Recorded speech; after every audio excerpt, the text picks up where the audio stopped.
উলামায়ে কেরামের উপরে, মুসলমানদের উপরে যখন যেই জমানায় যে আঙ্গুল তুলেছে ওই আঙ্গুল স্থানে থাকে নাই। যখন যেই জমানায় হাত উত্তোলন করেছিল ওই শরীরের মধ্যে সেই হাত থাকে নাই। যেই জীবন দিয়ে উলামায়ে কেরামদের বিরুদ্ধে লড়ছিল সেই শরীরের মধ্যে রূহ আর ছিল না। আমরা বাংলাদেশের উলামায়ে কেরাম মুসলিম জনতা মুসলমান ঐক্যবদ্ধ হয়ে এমন আন্দোলন করব, এমন আগুন জ্বালাবো, বঙ্গোপসাগরে পানি দিয়েও সেই আগুন নিভানো যাবে ইনশাআল্লাহ। এই বাংলায় রাখবো না। আজকে 116 জন আলেমের বিরুদ্ধে রিপোর্ট পেশ করা হয়েছে, 1000 মাদ্রাসার বিরুদ্ধে রিপোর্ট পেশ করা হয়েছে। আপনি কি জানেন এর কারণটা কি? ওরা জানে পাকিস্তান নামে দেশ না হলে বাংলাদেশ নামে ভূখণ্ড এই দেশে কোনোদিন হতো না।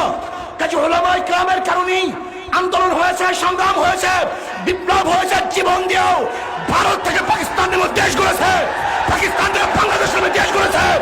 এর জন্য ওরা আলেমের ক্ষিপ্ত হয়েছে, আলেমকে উৎখাত করে ষড়যন্ত্র করতেছে। ওরা চায় বাংলাদেশের মানুষকে পশু বানাতে। ওরা চায় বাবা মেয়ের উপর ঝাঁপিয়ে পড়বে।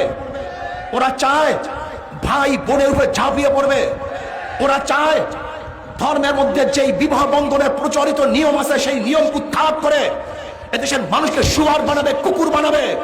কিন্তু ভুলে রাখতে হবে বাংলাদেশে একজন মুসলমান চিন্তা থাকলে মদের আইন বাস্তবায়ন করতে দেওয়া হবে না ইনশাআল্লাহ। যদি উর্দু গতি বন্ধ করতে আপনি ব্যর্থ হন তাহলে বাংলাদেশের জনগণ ঐক্যবদ্ধ হয়ে তাদের ক্ষুধার তাড়নায়, তাদের মৌলিক অধিকার বাস্তবায়নের জন্য তার এমন ভাবে আন্দোলন সংগ্রাম শুরু করবে তা নিয়ন্ত্রণ করার ক্ষমতা আপনি রাখেন না। আজকে এই বিভাগীয় সম্মেলনের সম্মানিত প্রধান অতিথি আমাদের সেরে তাজ ইসলামী আন্দোলন বাংলাদেশের সংগ্রামী আমির হযরত মাওলানা মুফতি মোহাম্মদ রেজাউল করিম, উপস্থিত ইসলামী আন্দোলন বাংলাদেশের কেন্দ্রীয় নেতৃবৃন্দ,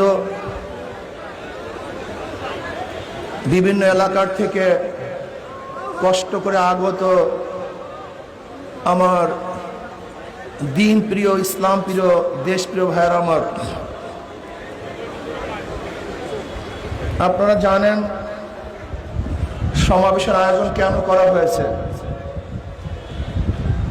দ্রব্যমূল্যের ঊর্ধ্বগতি নয়, আমি মনে করি দ্রব্যমূল্যের রকেট গতি। রকেটের চেয়ে দ্রুতগামী চলতেছে। আপনি দেখুন 2001 থেকে শুরু করে আজ পর্যন্ত নিত্য প্রয়োজনীয় দ্রব্যের দাম কতবার বেড়েছে। যদি সরকার ব্যর্থ হয়, যদি সরকার ঊর্ধ্বগতি বন্ধ করতে ব্যর্থ হয়, তাহলে জনগণ বাধ্য হয়ে সরকারকে গদি থেকে নামাবার ব্যবস্থা করবে। কেন পেটে ক্ষুধা থাকলে কিছুই ভালো লাগে না, মাথা ঠিক থাকে না। পেটে ক্ষুধা থাকলে আমাদের বরিশালের ভাষা একটা কথা আছে, চোখে জুনিক দেখে তখন বউরে মা ডাকে। কথাটা বুঝাতে পারিনি। জনগণ যদি ক্ষুধার্ত হয়, যেরকম ক্ষুধার্ত নেকড়ে বাঘ কার উপর আক্রমণ করে নেকড়ে বাঘ নিজেও জানে না, তার জীবন থাকবে কি থাকবে না এই চিন্তা নেকড়ে বাঘ করে না, সিংহ করে না। যদি উর্দু গতি বন্ধ করতে আপনি ব্যর্থ হন তাহলে বাংলাদেশের জনগণ ঐক্যবদ্ধ হয়ে তাদের ক্ষুধার তাড়নায়, তাদের মৌলিক অধিকার বাস্তবায়নের জন্য তার এমন ভাবে আন্দোলন সংগ্রাম শুরু করবে তা নিয়ন্ত্রণ করার ক্ষমতা আপনি রাখেন না।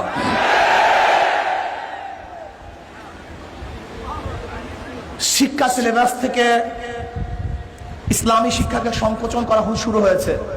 সংকোচন নয়, আসলে বাদ দিয়া চক্রান্ত করতেছে। শিক্ষামন্ত্রীকে দীপমণি তার অবস্থা কি সম্পর্কে আপনারা কি জানেন? এক শিক্ষা প্রতিষ্ঠানকে কেন্দ্র করে তার আত্মীয় স্বজন যেই পরিমাণের টাকা লুট করেছে, মনে হয় যেন চাঁদপুরে যদি প্রত্যেকটা রোডে মোড়ে এক একটা বিল্ডিং করা হয় তবে সেই টাকা শেষ হবে না। সেই দীপমণি শিক্ষামন্ত্রী সে কি করছে? ইসলামী শিক্ষাকে সংকুচিত করছে আর ডারউইনের বিবর্তনবাদ সিলেবাসের মধ্যে প্রতিষ্ঠিত করেছে। ডারউইনের থিওরি কি? মানুষের স্রষ্টা আল্লাহ নয়, মানুষ মানুষ থেকে নয়, মানুষ বানর থেকে। যদি এই বিশ্বাস কোনো মানুষের মধ্যে একবার ঢুকে, সে আল্লাহকে বিশ্বাস করবে না, কোরআনকে বিশ্বাস করবে না। তাদের উত্তরসূরিরাই তো আজকে ইসলামকে নিয়ে কটূক্তি করতেছে, এই বানরের গোষ্ঠী। এরপরে নতুন ভাবে একটা বাজেট হয়েছে, গেজেট হয়েছে, একটা আইনের গেজেট হয়েছে। 21 বছর বয়স হলে মদ পান করতে পারবে। যেখানে 100 মদখোর থাকবে সেখানে মদের একটা দোকান খুলতে পারবে। তার মানে আপনারা দেখেছেন ইদানি এই 2-3 দিনের মধ্যে কক্সবাজার মদ পান করে কয়েকজন মেয়ের মৃত্যু হয়েছে। আপনারা জানেন মদ পান করার পরে মানুষ মাতাল হয়ে যায়, হিতিয়াত জ্ঞান থাকে না, কার উপরে ঝাঁপিয়ে পড়ে সে নিজেও জানে না। ওরা চায় বাংলাদেশের মানুষকে পশু বানাতে। ওরা চায় বাবা মেয়ের উপরে ঝাঁপিয়ে পড়বে, ওরা চায় ভাই বোনের উপরে ঝাঁপিয়ে পড়বে, ওরা চায় ধর্মের মধ্যে যেই বিবাহ বন্ধনের প্রচলিত নিয়ম আছে সেই নিয়ম উত্থাপ করে এদেশের মানুষকে শুয়ার বানাবে, কুকুর বানাবে। কিন্তু ভুলে রাখতে হবে, বাংলাদেশে একজন মুসলমান চিন্তা থাকলে মদের আইন বাস্তবায়ন করতে দেওয়া হবে না ইনশাআল্লাহ।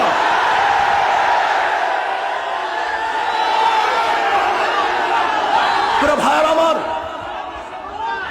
মনে রাখতে হবে আজকে নাস্তিকরা তারা দেশ থেকে ইসলামকে উৎখাত করা যায় ষড়যন্ত্র করতেছে। এদেশের মুসলমানরা কোন অবস্থাতেই তাদের ষড়যন্ত্র বাস্তবায়ন করতে দিবে না ইনশাআল্লাহ। আজকে 116 জন আলেমের বিরুদ্ধে রিপোর্ট পেশ করা হয়েছে, 1000 মাদ্রাসার বিরুদ্ধে রিপোর্ট পেশ করা হয়েছে। আপনি কি জানেন এর কারণটা কি? না, আপনারা জানেন না। আসলে ভারত থেকে পাকিস্তান আলাদা হওয়ার কারণে ভারতের মানুষ কি, জনগণ কি সন্তুষ্ট না অসন্তুষ্ট? তারা খুশি না বেজার? তারা কি চেয়েছিল ভারত থেকে পাকিস্তান নামে একটা দেশ আলাদা হয়ে যাক? এটা চায় নাই, তারা ক্ষুব্ধ। কিন্তু তারা দেখেছে এই ভারত থেকে পাকিস্তান নামে একটা দেশ আলাদা হওয়ার পিছনে কারা ভূমিকা পালন করেছে, কারা নেতৃত্ব দিয়েছে। ইতিহাস আমাদের নাস্তিকদের জানা থাকলেও তারা প্রকাশ করে না, কিন্তু ঠিকই ওরা জানে পাকিস্তান নামীয় এই ভূখণ্ডের পক্ষে সংগ্রাম করেছিল মুসলমান। শুধু কি তাই, ব্রিটিশের বিরুদ্ধে আন্দোলন সংগ্রাম করেছিল মুসলমান। আপনারা জানেন 1803 সালে যখন দিল্লি দখল করে ব্রিটিশ, বুখারীর 10 থেকে শাহ ওয়ালিউল্লাহ মুহাদ্দিস দিল রহমাতুল্লাহ আলাইহির বড় সন্তান শাহ আব্দুল আজিজ সাহেব রহমাতুল্লাহ আলাইহি ঘোষণা দিয়েছিলেন আজকে 5 ভারত উপমহাদেশ দারুল ইসলাম নয়, দারুল হারব, এদের বিরুদ্ধে আন্দোলন করা প্রত্যেকটা মানুষের জন্য ফরজ আইন। সেই ঘোষণার প্রেক্ষিতে ভারতের বিরুদ্ধে, ব্রিটিশের বিরুদ্ধে আন্দোলন করতে গিয়ে সর্বোচ্চ জীবনের কুরবানি দিয়েছিল মুসলমান। সবচেয়ে বেশি কুরবানি দিয়েছিল উলামায়ে কেরাম। 80,000 আলেমকে হত্যা করা হয়েছিল। চাকরি চর থেকে শুরু করে খায়বার পর্যন্ত এমন একটা গাছ ছিল না যেই গাছের মধ্যে একজন আলেমকে ফাঁসিতে ঝুলানো হয় নাই। হাজার লক্ষ উলামায়ে কেরাম ভারত থেকে হিজরত করে বাধ্য হয়েছিল। হাজার উলামায়ে কেরামকে আগুনে জ্বালিয়ে ভস্ম করে দেওয়া হয়েছিল। ওরা জানে উলামায়ে কেরাম আন্দোলন না করলে কোনদিন ব্রিটিশ দেশ থেকে যেত না। যদি উলামায়ে কেরাম আন্দোলন না করতো তাহলে পাকিস্তান নামে একটা দেশ এদেশে কোনদিন হতো না। ওরা জানে পাকিস্তান নামে দেশ না হলে বাংলাদেশ নামে ভূখণ্ড এই দেশে কোনদিন হতো না। কাজে উলামায়ে কেরামের কারণেই আন্দোলন হয়েছে, সংগ্রাম হয়েছে, বিপ্লব হয়েছে। জীবন দিয়েও ভারত থেকে পাকিস্তান নামে দেশ গড়েছে, পাকিস্তান থেকে বাংলাদেশ নামে দেশ গড়েছে। এর জন্য আলেমের ক্ষেপ্ত হয়েছে, আলেমকে উৎখাত করে ষড়যন্ত্র করতেছে। আমরা জানি, ইতিহাস আমাদের জানা আছে, উলামায়ে কেরামের উপরে মুসলমানদের উপরে যখন যেই জমানায় যে আঙ্গুল তুলেছে ওই আঙ্গুল স্থানে থাকে নাই, যখন যেই জমানায় হাত উত্তোলন করেছিল ওই শরীরের মধ্যে সেই হাত থাকে নাই, যেই জীবন দিয়ে উলামায়ে কেরামদের বিরুদ্ধে লড়ছিল সেই শরীরের মধ্যে রূহ ছিল না। আমরা বাংলাদেশের উলামায়ে কেরাম মুসলিম জনতা মুসলমান ঐক্যবদ্ধ হয়ে এমন আন্দোলন করব, এমন আগুন জ্বালাবো বঙ্গোপসাগরের পানি দিয়েও সেই আগুন দিতে যাবো ইনশাআল্লাহ। এই বাংলায় রাখবো না,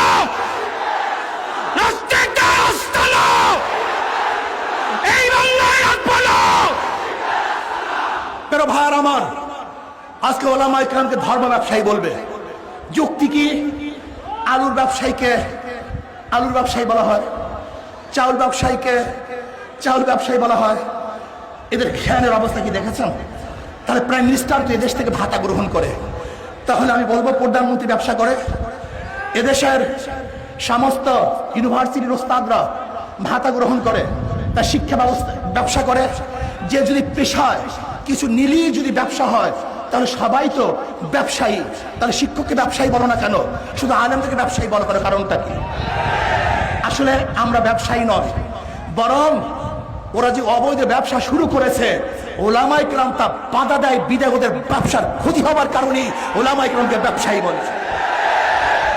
ওরা চায় এদেশের সমস্ত যুবক যুবতী লিপ্ত দাঁড় করুক, অন্যভাবে মদ খেয়ে সাগরে পারে ওরা আড্ডা মারুক। ওরা চায় ঘরে ঘরে মদ ঢুকুক। ওরা চায় বাংলাদেশ ইসলামকে চিরতরে বিদায় দেবে। না, বাংলাদেশের মুসলমান একজন জিন্দা থাকতে, শাহ ওলিউল্লাহ মুহাদ্দিস দিলওয়ার রহমাতুল উত্তাশুরের জিন্দা থাকতে, শাহ আব্দুল আজিজ সাহেব রহমাতুল্লাহ উত্তাশুরের জিন্দা থাকতে, শাহ জালাল ইয়ামানির বংশধররা জিন্দা থাকতে, হযরত ইসহাকের বংশধররা জিন্দা থাকতে, হযরত ফজলুল করিমের বংশধররা জিন্দা থাকতে, শশীনাথ পিসাবের বংশধররা জিন্দা থাকতে, নিসারাবাদের বংশধররা জিন্দা থাকতে, এদেশের মুসলমানদের বংশধররা জিন্দা থাকতে, কোন নাস্তিকদেরকে দেশে রাখা হবে না ইনশাআল্লাহ। এজন্য আন্দোলন করতে হবে, সংগ্রাম করতে হবে। আজকে দেশের উন্নয়নের নামে দেশকে বিক্রি করার চক্রান্ত করতেছে। এক পিকে হালাদার 10,000 কোটি টাকার উপরে লুটপাট করেছে। আপনি দেখেন মাত্র 10 বছরে 7 লক্ষ কোটি টাকার উপরে এদেশ থেকে পাচার হয়েছে। সবচেয়ে বড় দুর্নীতি। এই দুর্নীতি থেকে মানুষকে বাঁচানোর জন্য আপনাকে সচেতন হতে হবে, আন্দোলন করতে হবে, সংগ্রাম করতে হবে। ইনশাআল্লাহ যখন আপনাদেরকে আমাদের আমির ডাক দিবেন, যে অবস্থায় থাকুন না কেন সবাই ইনশাআল্লাহ মাঠে ঝাঁপিয়ে পড়ে রাজি আছেন ইনশাআল্লাহ।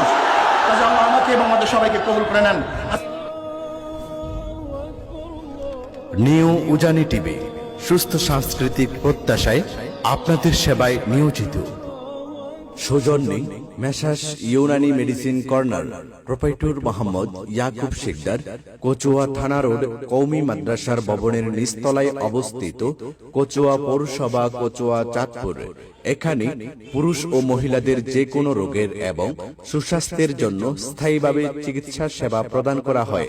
মোবাইল নম্বর 01816229826। আল্লাহ হাফেজ।